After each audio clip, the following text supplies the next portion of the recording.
Pierre Botton, il veut bâtir, sponsor à l'appui, une prison anti-récidive, prison d'un nouveau genre. C'est le dossier de cette édition. Il est signé Clément Le Goff, Violaine Vermogo, Florian Lemoyle. Au fond d'un jardin, cela ressemble à un bungalow. À l'intérieur, 10 mètres carrés.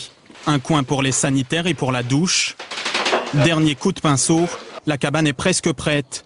Sauf que c'est un prototype de cellule.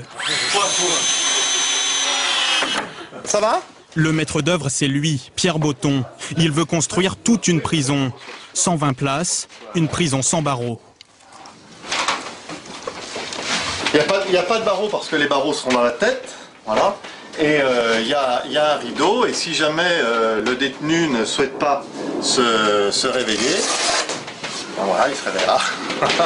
Donc on n'est pas dans un établissement laxiste. Hein. On est ici pour réinsérer. La prison, Pierre Botton connaît bien. Dans les années 90, Comment ça s'est passé ? S'il vous plaît, laissez-moi passer. il est l'un des détenus les plus médiatisés de France. Chef d'entreprise, élu dans la région lyonnaise, il est condamné pour abus de biens social et financement politique illégal. 602 jours en détention, 7 maisons d'arrêt différentes.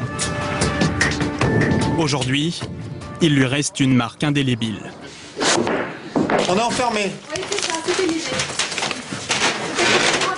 Ça vous plaît pas, ça, d'être enfermé? Non, pas du tout. Donc j'ouvre. Et non, là, je rigole pas du tout. C'est pas du tout. C'est vraiment, ça fait maintenant plus de 18 ans. Je suis incapable de rester longtemps dans une voiture sans les fenêtres ouvertes. Son idée, la prison doit réellement être ouverte sur l'extérieur. Et voici son projet en 3 dimensions. Cela ressemble à tout, sauf à une prison. Dans les grands bâtiments, des entreprises qui vont faire travailler les détenus. À côté, des locaux pour l'apprentissage et les cellules avec un accès séparé pour les familles et un manège pour les enfants des prisonniers. Pas de mirador, très peu de gardiens et le plus symbolique, le centre commercial. Le public pourra y accéder librement, être au contact de détenus qui y travaillent. Pour eux, la règle est simple. S'ils franchissent cette barrière électronique, ils sont considérés comme évadés. Est-ce que c'est un village vacances? On sort d'un village vacances. On sort pas de celui-ci. Mais on sortira de votre prison. À la fin de sa peine. Sa prison ne s'adressera pas à tous les détenus, seulement aux moins de 35 ans condamnés pour la première fois à une peine de 5 ans maximum, hors crime et viol notamment.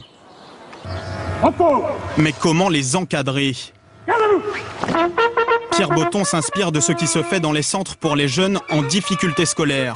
Ici, pas de délinquants mais des volontaires et une discipline quasi militaire. Levé 6h30, couché 22h30, pas de télé et un uniforme pour tous. Pierre Botton en fait le cœur de son projet. Tour de force supplémentaire, il réussit à convaincre jusqu'au plus grand patron. Ce fleuron du CAC 40 s'implantera dans sa future prison. Ça, c'est donc notre projet. La prison doit considérablement changer. C'est une honte. Les prisons françaises, c'est honteux. Il faut préparer leur réinsertion, il faut préparer en les qualifiant, il faut préparer en leur donnant le bon comportement et en leur donnant l'explication qu'il faut sur une vie plus, j'allais dire, plus civilisée. L'entreprise formera par exemple les détenus au métier de l'électricité et pour cela ils seront payés, comme à l'extérieur. Rémunérer les détenus au SMIC, c'est dans votre projet, c'est pas une prime au délit? C'est comme ça que vous le prenez ? C'est une question. Ouais, c'est ma réponse. Vous savez, non, très honnêtement, d'abord c'est le minimum, hein, c'est le minimum. Et je voudrais juste savoir, qu'est-ce qui fait qu'un détenu doit être payé moins cher qu'un autre ? C'est un sous-homme ?